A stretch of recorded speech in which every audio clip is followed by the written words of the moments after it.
গলদা চিংড়ি আমার মনে হয় না এই জিনিসটা কারো অপছন্দ হতে পারে। হয়তো অনেকে খান না, অ্যালার্জি জনিত প্রবলেম আছে সেই জন্য, কিন্তু দেখলে তো লোভ লাগবেই, এটাই স্বাভাবিক। আসসালামু আলাইকুম everyone, welcome back to my video. চিংড়ি মাছ রান্নার অনেক পদ্ধতি আছে, আমি বাসায় যেভাবে রান্না করেছি, ভুনা করেছি, সেটাই আজকে আপনাদের সঙ্গে শেয়ার করব। চলুন রেসিপিটা দেখে আসা যাক। So let's go to the kitchen.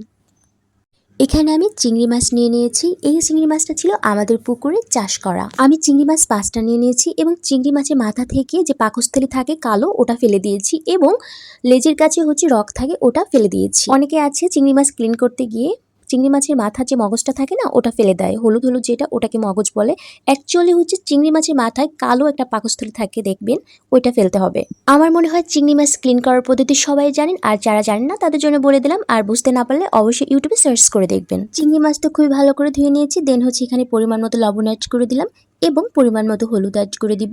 এরপরে চিংড়ি মাছগুলো খুব ভালো করে লবণ হলুদের সঙ্গে মেখে নিব। ব্যাস, মেখে নেওয়া শেষ। এখন এটাকে আমি সাইড করে রেখে দিব।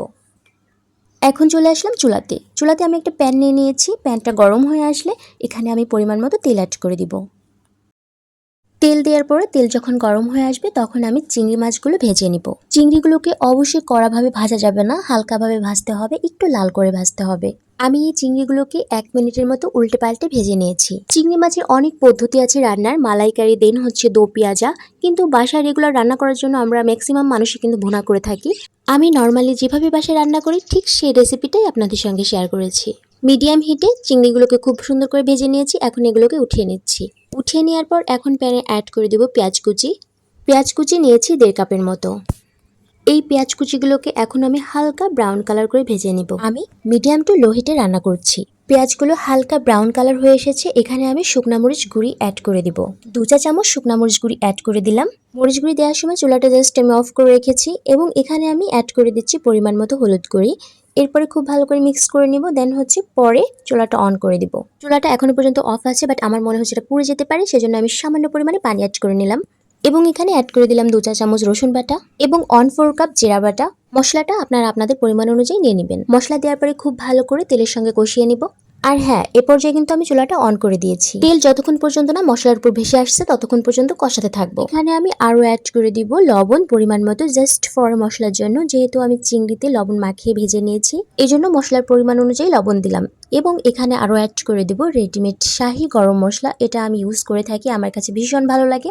আপনারা যে কোনো গরম মশলাটা ইউজ করতে পারেন। দেখতে পাচ্ছেন তেল মশলার উপর ভেসে এসেছে, তার মানে কষানো হয়ে গেছে। এখন এখানে আমি পরিমাণ মতো পানি অ্যাড করে দিচ্ছি। মশলাকে তো খুব সুন্দর করে কষিয়ে নিয়েছি। এরপরে মশলাকে খুবই সুন্দর করে ফুটিয়ে নিব পানির সঙ্গে, যাতে করে কাঁচা গন্ধটা না থাকে। দেখতে পাচ্ছেন পরিমাণ মতো পানি অ্যাড করে দিয়েছি। এখন এই মশলাগুলোকে পানির সঙ্গে খুব ভালো করে কুক করে নিব। মশলা যখন খুব ভালো করে জাল হয়ে আসবে, পানি ফুটে আসবে, তখন আমি চিংড়ি মাছগুলো অ্যাড করে দিব। চিংড়ি দেওয়ার পর আমি বেশ কিছুক্ষণ রান্না করে নিব। যেহেতু আমি ভুনা করছি সেক্ষেত্রে পানিটাকে টানিয়ে নিব। ব্যাস, ঢাকনা দিয়ে রেখে দিলাম। এরপরে ঢাকনা উঠিয়ে একটু উল্টে পাল্টে নিলাম। পানিটা যথেষ্ট টেনে এসেছে। ব্যাস, আমার রান্না কিন্তু কমপ্লিট। এখন এটাকে আমি ঢাকনা দিয়ে রেখে দিব। চুলাটা অফ করে ঢাকনা দিয়ে রেখে দিয়েছি।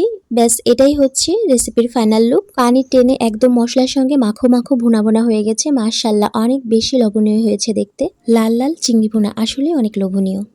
বাই দ্য ওয়ে, আমার আজকের এই রেসিপিটা আপনাদের কেমন লাগলো অবশ্যই কমেন্ট বক্সে জানাতে ভুলবেন না। আর ভালো লাগলে অবশ্যই একটা লাইক করে দিবেন। চাইলে ফ্রেন্ডস এবং ফ্যামিলির সঙ্গে শেয়ারও করতে পারেন। আজকের মতো এখানে বিদায় নিব। দোয়া করি সবাই সুস্থ থাকবেন, ভালো থাকবেন, আমার জন্য দোয়া করবেন।